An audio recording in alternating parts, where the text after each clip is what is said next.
You're listening to episode 27 of Literacy in Color. Today's guest is an absolute powerhouse in the world of literacy education. Yvette Manns is a nationally recognized language and literacy specialist. She's a former classroom teacher and current educational consultant with over 16 years of experience in research and applied literacy practice. She works with schools, districts, and nonprofits nationwide, helping educators implement responsive, data-driven literacy frameworks that align with the science of reading. Yvette is also the internationally recognized author of the Phonics Read-Aloud series and the founder of National Schwa Day, and she's passionate about equipping teachers with effective strategies for phonemic awareness, phonics, and interactive read-alouds, ensuring that every child has access to systematic, explicit, and inclusive literacy instruction. I'm beyond excited to have Yvette on the podcast today as we dive into the not-so-lazy schwa. I hope this episode fuels a newfound passion for the schwa if you don't have one already. Welcome to the Literacy in Color podcast. I'm your host, Michelle Sullivan, a science of reading advocate with over a decade of experience as a reading interventionist and literacy coach. I'm passionate about making evidence-based instruction both effective and engaging. If you're interested in captivating our learners on reading fluently and understanding language, or as I like to call it, keeping it colorful, then you've found the right place. Each week, we'll explore intriguing lit bits and practical strategies around the science of reading and structured literacy to help you be colorful and teach colorfully. Are you ready to bring literacy to life? Let's color outside the lines and make an impact together. Welcome, everyone. We're back for another episode of Literacy in Color, and today is super special because we are joined with Yvette Manns. She is author of Phonics Read-Alouds, and, she has a slew of things going on that we can all be excited about. But I first met Yvette at the Reading League conference this past October. I was sitting in a session with Lynn Stone, and it was about English spelling, and I'm sitting next to my science of reading besties, Sarah Paul and Jessica Farmer, and we're pointing in front of us, and we're like, oh, that's the girl who wrote Phonics Read-Alouds. She's sitting next to Lindsay Kemeny. And of course, we're all the good students because they're sitting in the front row and we're sitting in the second row paying attention, but we were fangirling from behind, and we connected after the session and snapped a picture and started chatting more on Instagram. And since Yvette and I have been just crossing paths so much, we just presented together for Unlocking SOAR, and we have another conference this coming July, the Science of Reading Mini-Con in Racine, Wisconsin. Heidi Jane is hosting her first in-person conference out there, so we are so excited about that. So first of all, welcome to the show officially, Yvette. I'm so happy to have you here. Thank you so much for having me here, and the pleasure is really, really mine. I'm so excited to be here. Yay. First of all, can you tell us a little bit about what you're talking about at the Science of Reading Mini-Con this summer? Oh, yes. So my session at Science of Reading Mini-Con this summer is all about amplifying student voices. So we're going to turn up the volume on oral language, but we're eliciting more responses from our students.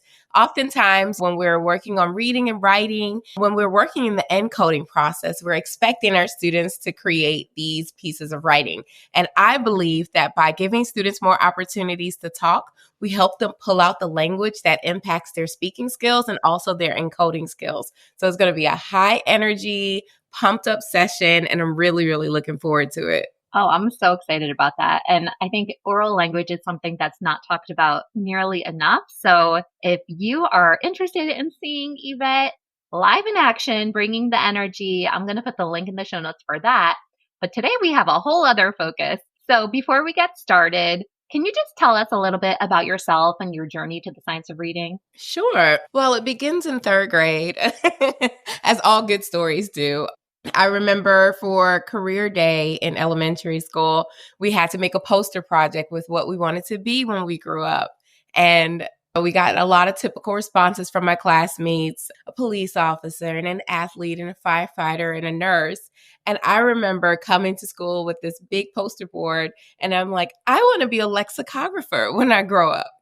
And I remember my classmates kind of laughing, like, what's that? What's that?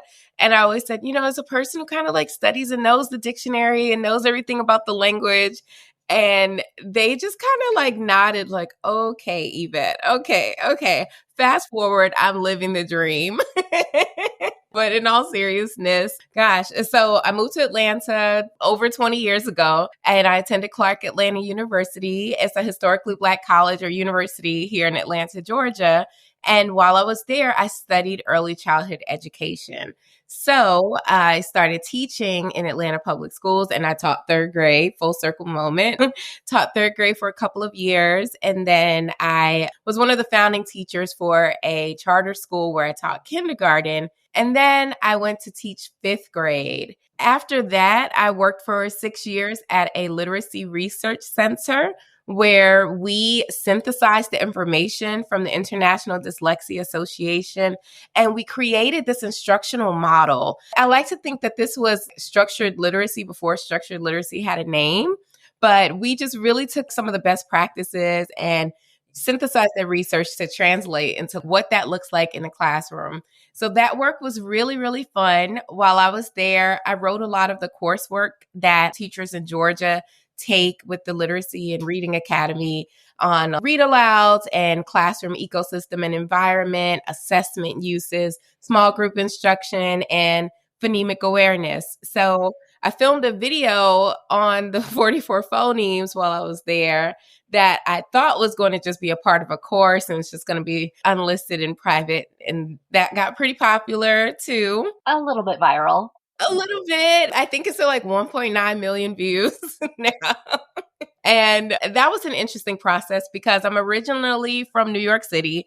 And so when I talk, sometimes talk comes out as talk and not talk. And so we all have our own language and dialect and our own originality and stuff. So that was a fun learning curve for me and something to keep in mind when I work with students, that we all come with our language and it's important to bridge the gap and still honor home language and dialect. And after working there for 6 years, I did some curriculum work for 2 science of reading based companies. And now I am consulting and writing and living the dream full time. And living that third grade dream of being immersed in words. Yes. Teaching everyone else the idiosyncrasies of words. I love your journey. It's so cool. You don't just have background as a teacher. You've done so many cool things along your timeline, and it's not over yet. So I'm excited to see what the future has to hold for you too. Well, thank you. Thank you. And I know I'm from New Jersey, so we say coffee and water. No judgment ever. I think I heard I forget the exact number, but a slew of dialects in the English language, and every one of them is correct. There's not one correct way to speak English. And Yes. so today we're actually going to be talking about schwa, and I'm so excited to talk about the schwa because it gets this reputation of being this lazy vowel. And Yvette has written a children's book. It's a read aloud called The Not So Lazy Schwa. So can you just tell us a little bit about what inspired you to write that book? It was the first book in your series. It was, yeah. What urged you to create the whole Phonics Read-Aloud series? Okay, so back in 2016, I got certified as a dyslexia practitioner. And I was working in a clinic one-to-one after school with students who needed some additional services. And at that time, I remember, when I was going through the certification process was when I first learned about schwa. And I don't know if I was missing class on the day that we learned schwa in undergrad, but I had not heard of schwa before then. And I thought back about how many students had asked questions like, why is again spelled with an A? And I just would say, oh, that's just the way it's spelled. That's just because the way it is spelled. So when I got this knowledge after going through OG training and getting certified, I found schwa to be so interesting. And so through my work through the clinic, I used to come up with these little stories to help students to remember and apply the decoding strategy whenever it applied. And the Schwa story picked up and caught wind. And so other teachers wanted to say, like, hey, can I share this story as a way for my students to remember Schwa does this and he's not so lazy? And I'm like, yeah, sure. And then one day, there's a parent, I'm not going to say the child's name, but the parent of the child that I was seeing said, you should make this into a story. And I had written stories before, but I didn't understand how a schwa could work in a story because this is a skill that you apply when you're decoding. And so it wouldn't necessarily be a decodable text. So how could I make it a story? But I'm like, okay, let me just take the whole story I've been saying, get it illustrated. And oh gosh, on my computer, honestly, the version that people have is version 27 of the story. It's like the not so lazy schwa underscore v underscore 27. And I've just been refining this story for so long. And when schwa came, then came a slew of friends after that. And it is now in over 65,000 classrooms in the United States, Canada, Australia, Senegal, Colombia, and Mexico that I know of. Oh my gosh. This is obviously audio, but I'm like clapping hands, raising the roof, all the things, because that is truly something special to celebrate. I'm so proud of you. Thank you. And it's really a dream to be able to know that my story that helped some students is gaining reach and exposure. And my goal is to make sure, of course, that all students learn how to read, but like have a little bit of engagement and motivation and interest along the way. And if this story will help them to understand how to apply specific strategies to text and to words, then my job is done, right? That's my goal. And I feel like the engagement part is so there too. And like you said, I probably missed that day in college too, because I didn't learn about the schwa then too. I do recall though, my fourth grade teacher talking about the schwa, and I was a product of whole language. So I think she must have had some wisdom that she imparted. We were drawing those upside down E's on things. But then fifth grade, sixth grade, it all went out the window. We didn't learn about schwa. Wow, same. And I was a whole language kid, but my mom, she was a product of Catholic school, and I think they were very formal in their instructions. So my mom was like my greatest teacher. She was just amazing. She got like a special library card. We would go to the New York City Public Library, and she would take out 25 books every Saturday. And I'm like, are we supposed to take out these many books? She would have me read the books to her every week. And then I had to pick 3 stories to write book reports about just for her, not for homework or anything. And then again, third grade, a glory year, I got to meet the governor of New York. He came to my class to meet me because I set a record for the most books read by a third grader. I think I still have it was the New York Daily newspaper, the clipping in my like childhood printout. But a long story short, again, away from third grade glory days, my mom was really very focused on explicit instruction, and she would teach me the rules of like soft and hard C. And I'm like, I wasn't learning this in school, but it really helped. And it helped my interest too. And to this day, I read at least a book a month, at least. Oh my gosh. Yeah. What a saint, eating that little brain of yours. No wonder you were obsessed with the dictionary. It's all from mom. Thanks. Kudos, Mama. We love her. Special shout out. Yeah. Now, we talked about you have this wonderful book, The Not So Lazy Schwa. It's in so many classrooms and so many hands. But what is the schwa sound exactly? That's a great question. So the schwa sound is actually the most common vowel sound in the English language. And the schwa sound is represented by 2 different sounds. The first most common sound is a more neutral and relaxed articulation of what we would think that short U sounds like. So it's like a sound. It's the beginning and final sound that we hear in America. So that schwa sound, again, it kind of sounds like a short U, but it's a more neutral and articulated from the center of the tongue kind of sound. And that's the most common sound.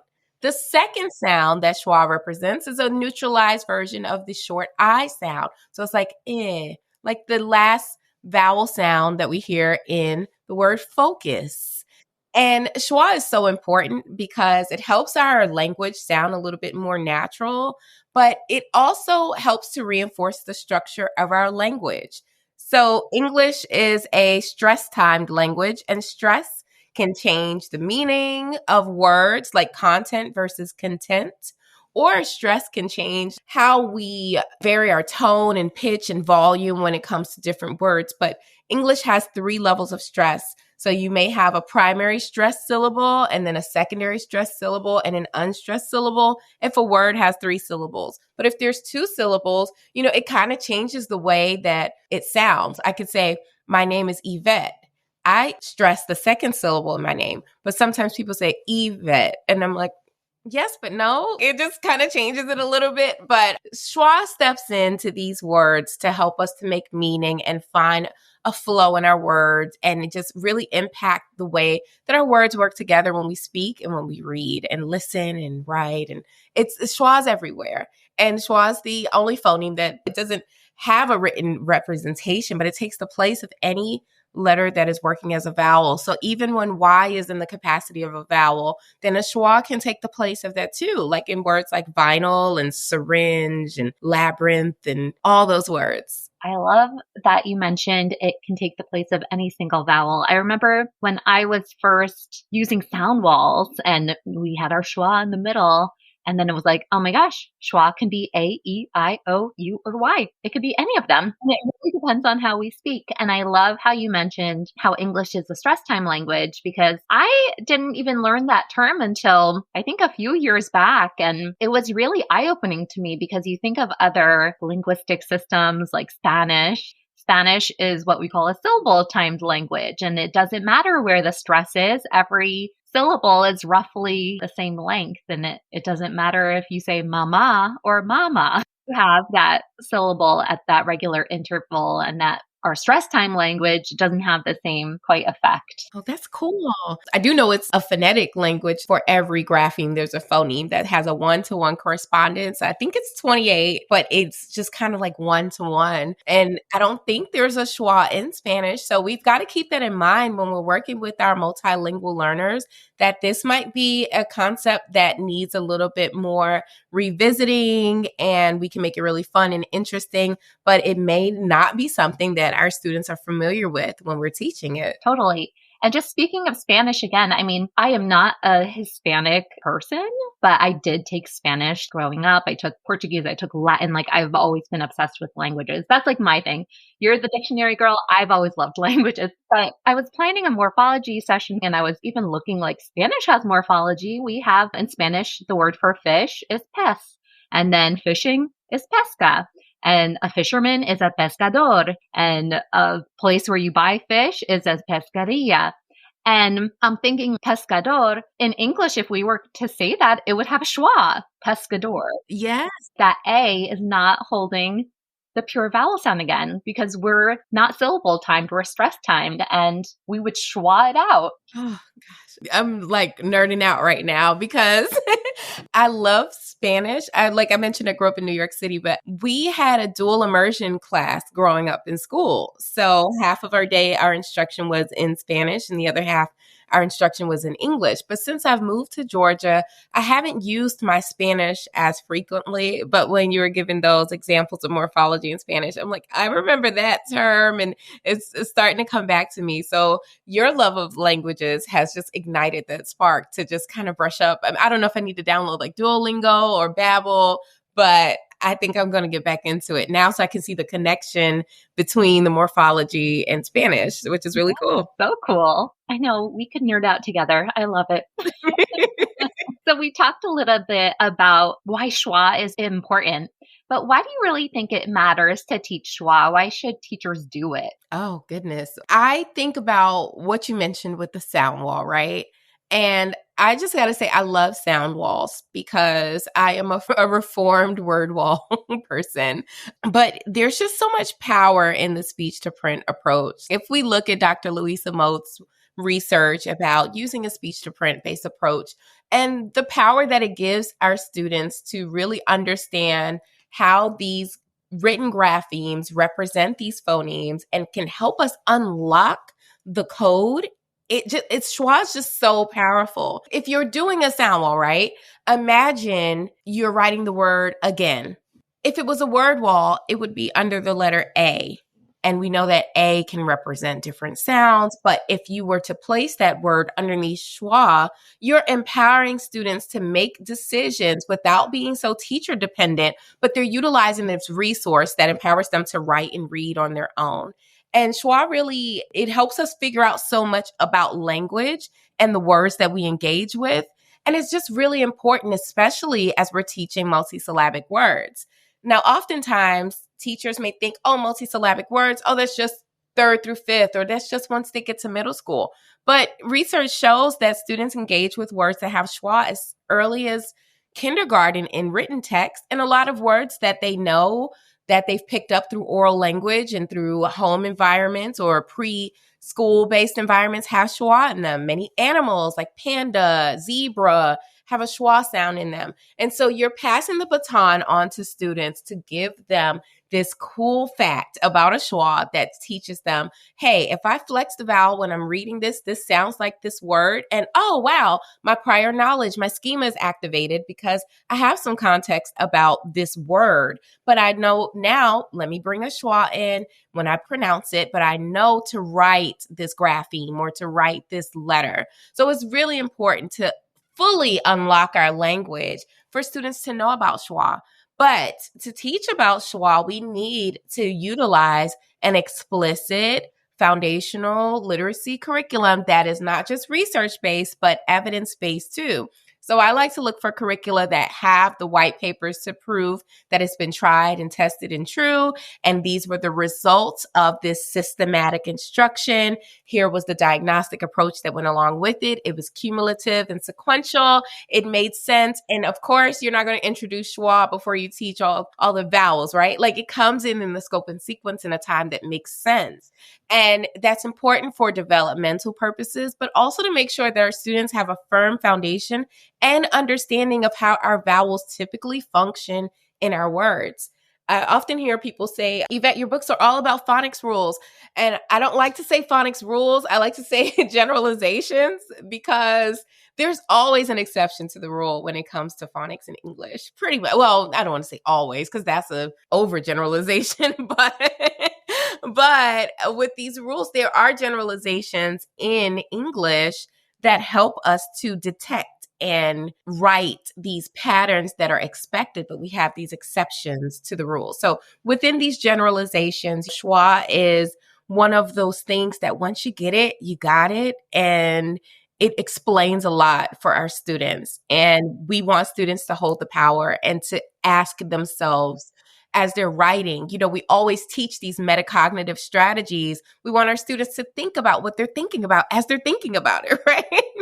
And so as they're thinking, they could say, oh, I'm writing this. It sounds like but I know from what my teacher taught me that it's represented by this written letter. And so passing capacity and transferring the power over to our students is so important.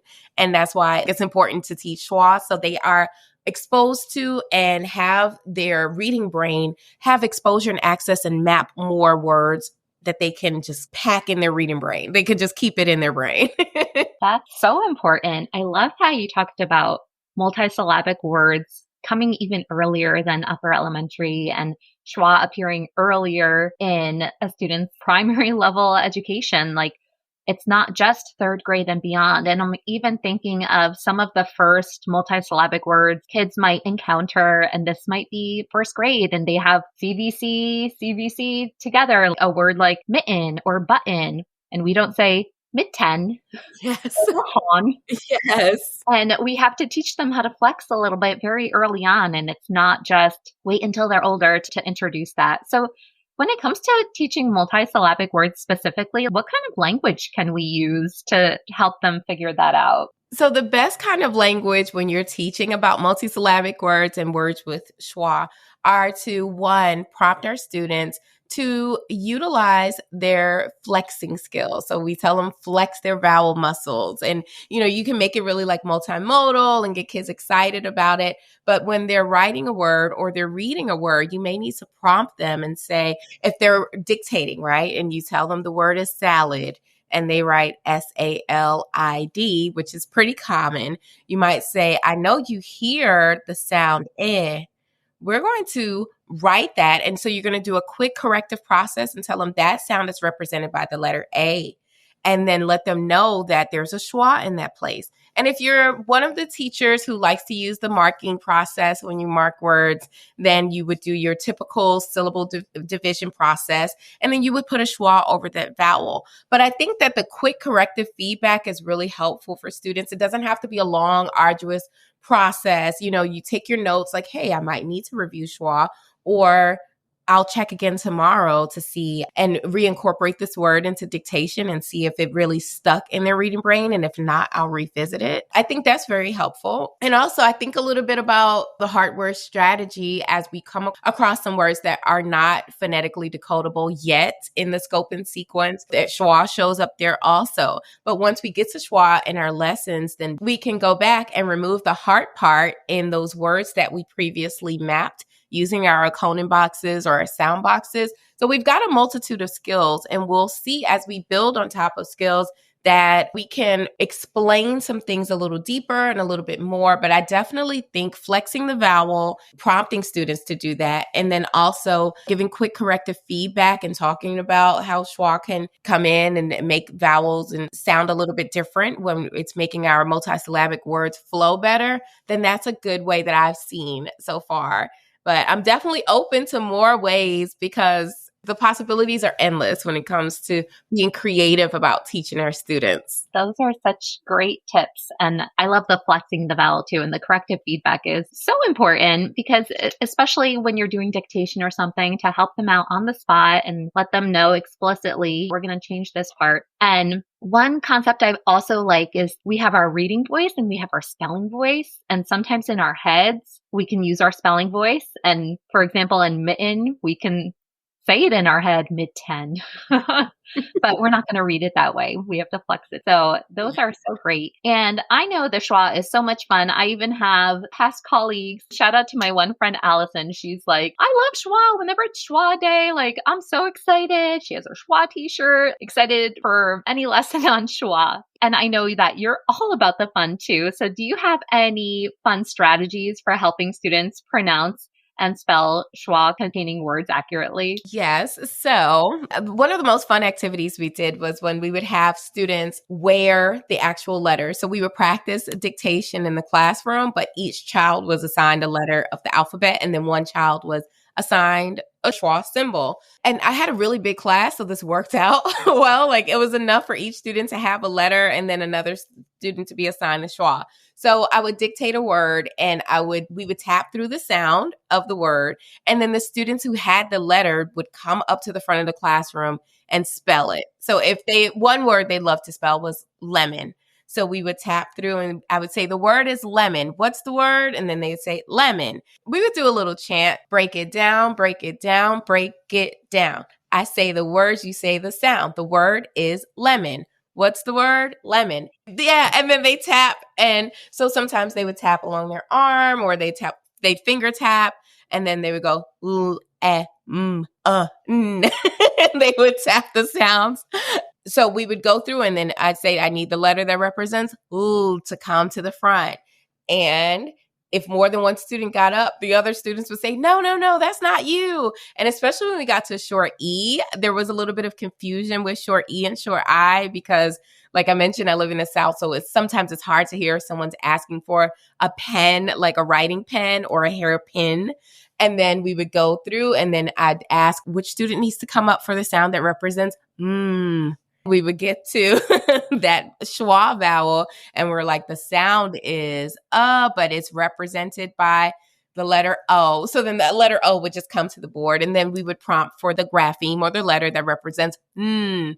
And then the schwa student, okay, sidetrack. Every day I would give an opportunity for a student to be the classroom leader of the day. So that classroom leader was the one who was responsible for like giving out hand sanitizer, being the line leader. And so the person who was the leader of the day got to be the schwa that day. So then the schwa would come up and I would ask the class, which vowel is schwa going to take the place of?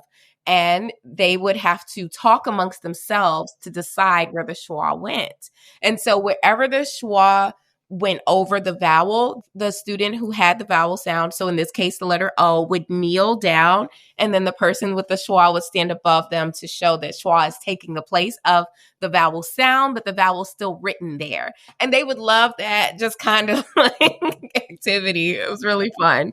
I love that. That is so much fun. And I feel like we've done that. We used to call it live spelling, where like the kids do the cards. To do the multisyllabic with the schwa, that's so cool. And the ducking down, that's so meaningful. And it just shows like it gives them more of a tangible way to see it. And it's almost like even when they're ducking down, you're showing that it's like a physical representation of that syllable's not stressed. Yeah, and it's being reduced, right? Like it's going down a little bit. Love that. We used to always do call the dog or like call the dinner. And we used to even do it with names, Yvette, and which syllables stressed and which syllables unstressed. So that's a fun activity to do too. And you call out lemon.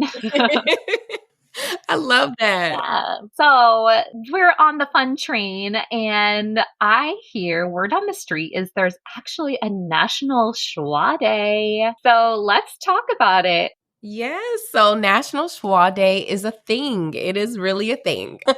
So back in 2023, I petitioned the governing body who creates all these national holidays for a National Schwa Day. And it took months and so much paperwork and like legal fees to get this done and convincing to get this done. But before the year ended, I was able to make National Schwa Day an official holiday. And so you know how we have those different days like National Hamburger Day, National Wear Polka Dots Day. I thought schwa deserved its own day because it's so influential and so impactful on our language. And why not, right? Why not make a day where we can be as unstressed as the schwa is and remind ourselves to apply what we know about decoding skills and have a fun literacy day. So National Schwa Day is here. It's real. It's not made up. And it is every year on April 7th. And I'm so looking forward to this year's Schwa Day. Ooh, get it? April 7th. You got it. Everything is meaningful with Yvette. You got it. A lot of people are like, why would you pick it during spring break? And I'm like, April 7th. And they're like, oh, okay, I get it. That's awesome. So what's the actual mission of National Schwa Day? So the mission of National Schwa Day is to share the love of literacy with our students and everyone who participates. In National Schwa Day, we had our first year last year, and we got a lot of speech language pathologists, classroom teachers, schools, and districts to celebrate. But the most surprising was a yoga studio in upstate New York that had participated. And this year, there's going to be another yoga studio that's having a Schwa Day flow to release the stress and to do all the poses like yoga, and Savasana is my favorite. That's the one where you lay there at the end and you just kind of like relax. It's kind of like taking a life of its own where people are incorporating educational resources that they have, like decodable texts and passages, to really hone in on teaching Schwa that day. But it's also a fun day. So last year, a lot of schools had Pajama Day for Schwa Day, which is an easy, free way to participate, which I love. Some schools did a hot chocolate bar. and for their students, or lemonade bar. There were Schwa parades that happened. Some people listened to a read aloud of the story, or they listened to other resources on YouTube and really honed in on that. There was a gym teacher who did a breathing workshop, a breathing and stretching workshop. And I can't forget this one music teacher talked about the relationship between schwa and the stress timing in language and the stress in music, and made the connection and bridge that in their music lessons. And I was just mind blown. That is so cool. So obviously there are 1,000 different ways you can celebrate, and it's like the literacy connection and the being unstressed connection and all these cool things, all the foods. There's schwa literally everywhere, and there's so many ways to make the day come to life. And I know that you also put together a fun toolkit for Schwa Day too, if people want more ideas. Can you tell us a little bit about it? Absolutely. So I wouldn't be unstressed like a schwa if I didn't take the hard part out of Teachers' Day. And I know that educators have so many things to balance, right? So I want to take the hard work out of Schwa Day. And so I prepared an educator toolkit. And this is, I think, 43 pages worth of free resources that are very high value, because I want our students to engage with high quality materials. And of course, it's free. So if teachers go to www.nationalschwaday.org, they can download the free educator toolkit. And inside the toolkit, there's everything you could think of. If you need to send a letter home to families and parents, I've got the letter translated into about 5 languages, informing them what's going to be happening on that day. If you need to write a letter to your principal to tell them, hey, I'm going to take an hour out of instructional time to celebrate Schwa Day, but here's how it benefits the literacy culture in our school, that letter is there for you in the toolkit also.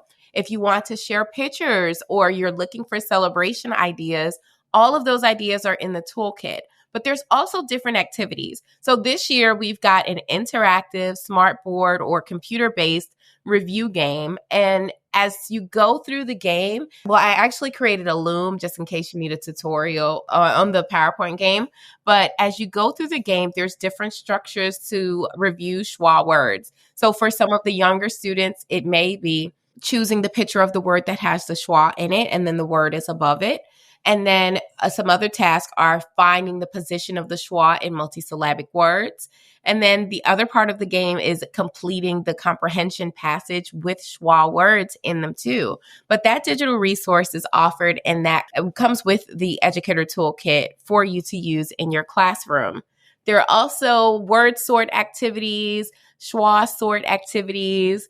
There's schwa swag, which is a tongue twister to say. So people are grabbing their Schwa Day plushies and their books from phonicsread-alouds.com. And then also in the Schwa Educator Toolkit, there are headbands that students can color in, anchor charts, and there are also certificates of participation. So last year we had 3,548 educators participate in the inaugural National Schwa Day. This year is going to be bigger and better. And if you're listening to this, I hope that you join us on the Schwatastic Fun, because it's going to be a fun and festive day. We've even got like GIFs for your Instagram story. Oh, no, they're called GIFs. Everybody keeps telling me GIFs. But yeah, we've got GIFs for your Instagram story for Schwa Day.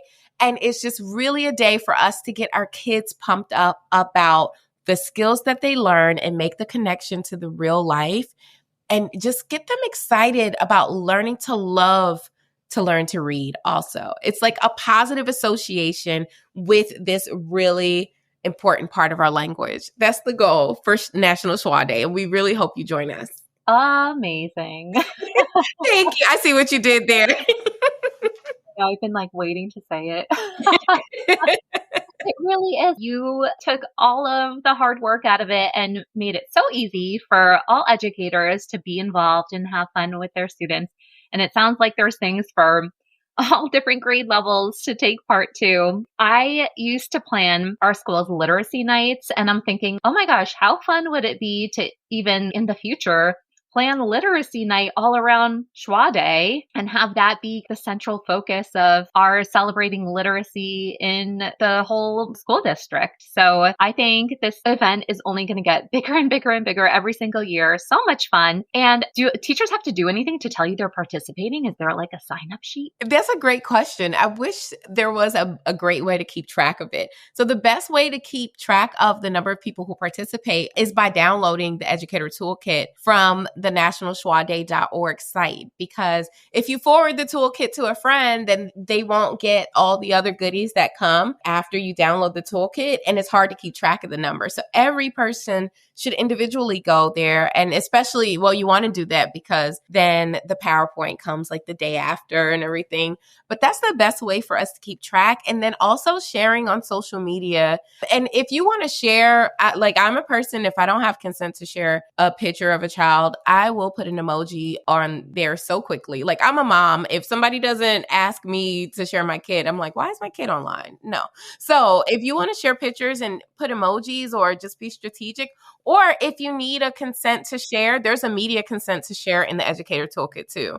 And we just want to see what your celebrations look like because that helps us plan for next year. And each year we want to get better and bigger and really share the love of literacy with more people. So share, tell a friend, send a friend this episode of this amazing podcast too.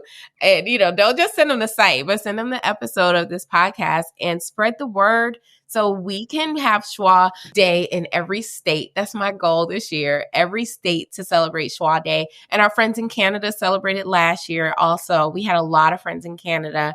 We had someone in Japan and China, Costa Rica and Mexico last year that I know of. So spread the Schwa news as far as it'll go and shout it from the mountaintops. Yeah, we're going to double it, triple it. Yes. And is there a hashtag that people can use too? Yes. So the hashtag is National Schwa Day. That's it. It doesn't have to have a year or anything behind it, but National Schwa Day is the official hashtag. And last year was really interesting because I saw like other book publishers and some like foundational literacy company creators getting in on it. And I'm like, yes, spread the word and then create alignment. If your curriculum company has a specific lesson that's designated to a Schwa lesson, highlight that in your social media posts or send a newsletter out and say like, hey, we know it's National Schwa Day. Lesson 407 is on, that just happens to be the day of Schwa Day, 407, it just came to mind. But lesson 407 is all about Schwa. Incorporate this lesson in your day. Make the connection with the materials that people already have. There are great resources that I love. There's a company called Slant System. They do Orton Gillingham-based training, and they've got these passages. There are Slant System passages, but they've got these Schwa passages, and it's a great way to reinforce. It's a control text, and it gives them an opportunity for students to practice Schwa passages. But there's a lot of great stuff out there. Like, there's so many great curricular resources I know, but that's the one that comes to mind because they shared it with us last year when we did a webinar, and those were really good. But there's a lot of good Schwa resources out there. If you're celebrating, make sure to use National Schwa Day as your hashtag. And then there's a social media graphic too. So you'll see the Schwa and it says, we're celebrating National Schwa Day. So if you want to post that on your social media, you can do that. If you want to add the GIFs to your Instagram story, just type in Schwa and there will be like 5 different options that pop up. Or you can type in Phonics Read-Alouds in your GIFs in Instagram or TikTok and it pops up. It's all there. So just spread the word and help us get to our goal to get kids more excited about literacy. We want them to have positive memories about Schwa. And if your students are anything like mine, they're going to be running up to you for the rest of the year and say, oh, Miss Manns, this word has a schwa in it. Her name has a schwa in it. And it'll make that connection for them. So let's ignite their fire inside and their love of learning and let's get them pumped up about Schwa Day and decoding and all the beautiful intricacies of our language. I love it. And it's so true about the names too. I feel like every single name has a schwa. And the funny thing is, I don't like when people say my name with a schwa. They're like, Yvette. And I'm like, oh, what? Or no. I've gotten Yvette before. And I'm like, nope. Well, I'm not Y as a consonant over here. Yeah, not here. Not here. I've got a silent E, but no schwa in my name. But a lot of lucky people have a schwa in their names. I'm schwa. Michelle. Yes. It's unstressed. One of the lucky ones. There you go.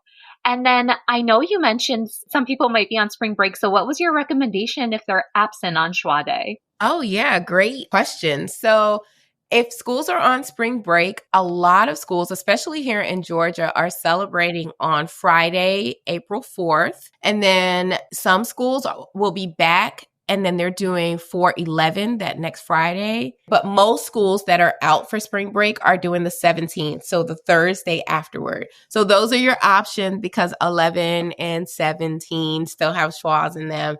And we want to make sure that everyone can participate. So all the resources will be available until the 17th for you to participate. We went to the 17th last year too. And so that's why it says like on or around April 7th, because last year, oh my gosh, Schwa Day was on a Sunday and it was the time of the eclipse. And there was so much going on and we're like, eclipse. And then some people are like, I call it a eclipse. And I'm like, well, you want to put a schwa in there? Sure. Make the connection. But this year it's on a Monday. You are welcome to celebrate on the 4th, the 11th, the 17th, or the 7th. And we will keep the materials available until the 17th for you to join in, and you will be counted in what I hope will be the largest literacy interconnected celebration ever. I love that you're flexible with it. So teachers, you have some choices there depending on your schedule. So I love it. Let's make it happen. Let's do it for Yvette, but let's do it for the schwa and for all children. Yes. That's the end goal, right? For all children, ignite that passion for literacy. Yeah, and that's so important. This work that we do is so selfless, and it's bigger than me, it's bigger than you. It's just so much of our children's future depends on their ability to be able to read fluently and make meaning and also find joy and purpose in reading. And I think that something so small can have a lasting effect. We might think, okay, I'm going to print out this educator toolkit. I'm going to do this Schwa parade. And it could be something so small, but this could be a lasting memory for a student. This could be a turning point to where they finally unlocked a barrier to reading longer words and they feel empowered and inspired. And you never know, they may be on a podcast years later talking about when they were in 3rd grade and they fell in love with language. It could be a full circle moment. And I always tell people, if I hit the Powerball today, after I travel a little bit, I would come back and continue to do this work because it's so purposeful and there's so much that depends on it. And being able to share that with teachers who do the work every day to move the needle and create brighter futures for our children is just so fulfilling. I wouldn't choose anything else in the world but to be here with you. And I'm honored for the people who've already let me into your classroom through my books or through my training videos or through whichever way, like the emails and the DMs, the letters I've gotten in the mail. They really, really help to keep me inspired, but we've got to lift each other up too. We lift as we climb, and this work is a climb. Sometimes it gets a little hard. Sometimes it gets a lot of hard. Sometimes we don't get the appreciation that we need, or policies or different things kind of block us from doing what we know best. But what our job is as teachers is to impart the knowledge and the wisdom and the love of learning on our kids so that they can have choice-filled lives. We don't want our students to have lives that are predicted for them where they have to deal with the circumstances based on limitations, especially not around literacy. And the work that we're doing today is leading them to having those choice-filled lives in the future where they reach their full potential and they don't have to settle for what they're able to receive because of what they don't have or the skills they don't have. Our children deserve the best. I'm going to get off my soapbox right now, but I just thank every teacher who's listening to this for the countless hours of unrecognized work and the thought and the love that goes into everything that you do in your classrooms. And every time you think about a student, even if it's not during the instructional day, you're thinking about what's best for them. Teachers are really, really the heartbeat of our society. And I'm just so grateful to still be able to partner with teachers, even though I'm not in a classroom anymore. But teachers are literally my heroes. I'm just grateful. Oh my goodness. If you don't have tears in your eyes or goosebumps on your arms, then I don't know what to tell you, but that was really powerful and moving and special. And it just goes to show what important work this is. And it's so true. So many people can knock the science of reading community, and people can be harsh on not knowing better and doing better. But at the end of the day, it's to change the statistics in this world and to give every single student that comes in our path a life, a literate life, like you said, and to be able to do whatever they want. And we want to give them opportunities to do whatever they want to do in this world. And it all starts with being a powerful teacher. And I know every single day in the classroom is just a drop in the ocean on that student's timeline. And what are going to be the meaningful drops? And something like Schwa Day is one of those special, special moments that they'll never forget because you made the extra effort to make it special and make it meaningful and connect it back to their learning. Thank you. Thank you. I'm just truly grateful to do this work. And just like I said, to be a part of teachers' journeys. And we're human at the end of the day. We've got our own lives. We've got our own families, our own needs, and we show up for our littlest learners every day. And I don't think it's for the 7-figure salary. We are earning our special place in the afterlife with whatever you believe. But there are people who are doing very purposeful work on this earth today and making kinder, more empowered children through the things that we do with them. So if we can bring a little bit more fun in our classroom, and it's like purposeful fun, something as fun as Schwa Day, and get them really hyped up about it, this could be just a lasting memory for a student that they remember and they look forward to. And I've heard so many stories. I've Zoomed with 8-year-old girl in Chicago who shall remain nameless because she's a minor, but she just told me how she did not like to read until she heard the Not So Lazy Schwa when she celebrated Schwa Day last year. And as an intervention for behavioral considerations, this child gets to go to the counselor and hug her Schwa plush when she needs to decompress. And sorry, getting emotional. Sorry. But to know that the reading is connecting to real life and things that are being creative are really making an impact on kids, it really tugs at my heartstrings a lot. And I'm just grateful to have the community who helped me to learn and the resources and the desire to continue to keep reading because the research is always changing. But to be able to learn from great people and to have community and people like you, Michelle, you said you were fangirling about me. I kept looking over my shoulder and I'm like, the colorful classroom is behind me. Farmer Loves Phonics is behind me. Sarah Snippets, I was like, and I think I went over to you all and I'm like, hi. And I still have, it's actually on my counter. I still have the friendship bracelet that you guys gave me. And community is so important because we just uplift each other, and to be around like-minded people like you, Michelle, and like the listeners on this call, and like Heidi Jane, who's doing the mini SOR conference this summer. And just to be around like-minded people lets us know we're not on an island. We're not crazy to think that we can change the world through literacy. We got this. We are stronger together. And we can do this. So I thank you, Michelle, for the opportunity to be here with you. You're utilizing your platform to share wonderful stories with teachers.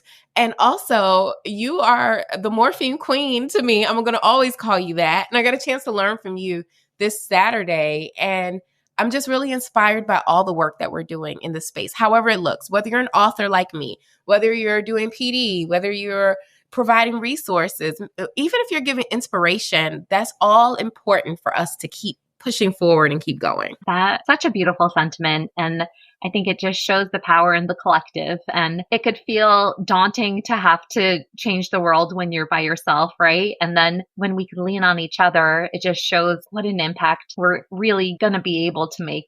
And we are making, but it's going to be bigger and better and more special. And obviously you just keep pumping out these books because, you know, you have those inspirational stories. No wonder you just keep coming out with one after the next. You know what's funny? I've had them on my computer for a while. And okay, I released Schwa when I was on maternity leave because I'm like, okay, you know, I can come out. But I was nervous to release them while I was working for a curriculum company. So they were all like backlogged on my computer. So there's going to be another one coming out tomorrow.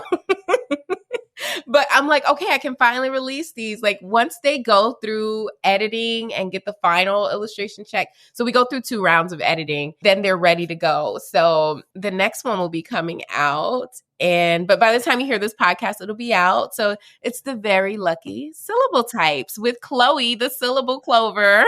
She'll be out. Thank you. Yeah. And so I've got one more in the can, but now I'm going back after this summer. I'll be researching and writing and finally getting the digraph story out that everyone's been asking for, and vowel teams and all the things will be coming probably in the fall. So now that I've got my computer cleared and the first 10 stories out, now I'm like, okay, back to putting my head down, researching in the books and writing more stories. I love it. I know. I was like, oh my gosh, Floss and Wild Old. And now Chloe's coming out. I want them all. Thank you. Yeah, I plan to make box sets in the future to cut down on the costs. I know we take purchase orders from schools and stuff, but I'm very mindful that teachers have other things to spend on. And we, as teachers, spend a lot of money on our classroom and stuff. So I'm working on getting box sets made where set 1 has first 5 and then box 2 has the next 5. In my dream, this would be like an animated show or something, like on PBS or something. I'm like, I don't know, if somebody's an animator and you can help me put some stuff on YouTube, I would love that because we know our kids love tech as another modality of learning. But yeah, I just want to make sure that these are a good resource to reinforce the phonics instruction that you're doing in your classroom, and then also engage, motivate, and interest students. So I hope you connect with us on Phonics Read-Alouds on all platforms to follow the journey. I need to do better with TikTok. You won't see me dancing over there, but sometimes I repost stuff. And Instagram, if you want to email us, if you have ideas about books or ideas for Schwa Day, info@phonicsreadalouds.com is the best way.